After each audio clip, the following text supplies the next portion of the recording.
आज मैं चित्रलेखा आपको ट्रम्प फैमिली के सबसे ब्रेजन स्कैंडल्स के बारे में बताने जा रही हूँ। जनवरी में ट्रम्प और उनकी वाइफ मेलानिया ने मीम कॉइन्स लॉन्च किए। यह एक ऐसी क्रिप्टो करेंसी है जिसकी कोई इंट्रिंसिक वैल्यू नहीं होती, सिर्फ क्रेज के बेसिस पर प्राइस बढ़ती घटती रहती है। ट्रम्प के पास इन मीम कॉइन्स का 80% हिस्सा है, बाकी 20% मार्केट में सर्कुलेशन के लिए छोड़ा गया। जनवरी में इन कॉइन्स की मार्केट वैल्यू $15 बिलियन तक पहुंच गई थी। सिर्फ ट्रांजैक्शन फीस से ट्रम्प फैमिली ने $300 मिलियन कमाए, लेकिन अप्रैल तक यह रैली डिम हो गई। तो ट्रम्प ने क्या किया? उन्होंने अनाउंस किया कि जो लोग उनके मीम कॉइन्स खरीदेंगे उनके लिए व्हाइट हाउस में प्राइवेट डिनर होगा।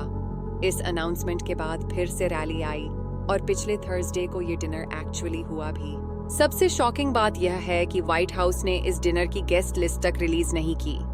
रिपोर्ट्स के अकॉर्डिंग फॉरेन बिलियनियर्स भी इस डिनर में शामिल थे। यह कैसी ट्रांसपेरेंसी है जब प्रेसिडेंट अपने पर्सनल फाइनेंशियल प्रोडक्ट्स के बायर्स को व्हाइट हाउस में इनवाइट कर रहे हैं। अब रियल एस्टेट डील्स की तरफ आते हैं। 2024 में जब ट्रम्प कैंपेन चला रहे थे, तब उन्होंने फॉरेन प्रोजेक्ट्स अनाउंस किए। Trump International Oman, Trump Tower Jeddah, Trump Riyadh, Trump hotel Dubai और ट्रम्प गोल्फ क्लब कतार। यह सभी प्रोजेक्ट्स उनकी प्रेसिडेंशियल कैंपेन के दौरान अनाउंस हुए। कोइंसिडेंस देखिए कि प्रेसिडेंट बनने के बाद ट्रम्प ने सबसे पहले इन्हीं कंट्रीज विजिट किए। सऊदी अरेबिया, कतार और यूएई। तीनों कंट्रीज में ट्रम्प के प्रोजेक्ट्स हैं और तीनों को उन्होंने प्रेसिडेंट बनने के बाद विजिट किया। यह सब कुछ स्टीव विटकॉफ के थ्रू हुआ है, जो ट्रम्प के फॉरेन पॉलिसी एडवाइजर हैं।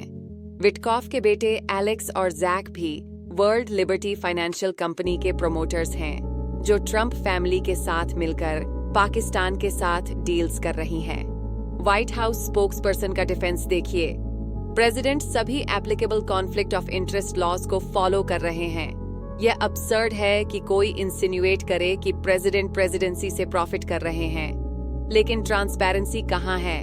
ट्रम्प ने न 2016 में टैक्स रिटर्न्स रिलीज किए, न 2020 में, न 2024 में। उनके एसेट्स ब्लाइंड ट्रस्ट में हैं, लेकिन यह ट्रस्ट कौन ऑपरेट कर रहा है? उनका बेटा डोनाल्ड ट्रम्प जूनियर। मैं चित्रलेखा मानती हूँ कि यह ट्रांसपेरेंसी नहीं है, यह फार्स है। वेस्टर्न मीडिया एशियन और अफ्रीकन लीडर्स के करप्शन पर बड़े आर्टिकल्स लिखता है, लेकिन ट्रम्प के केस में साइलेंस क्यों है? सत्यमेव जयते।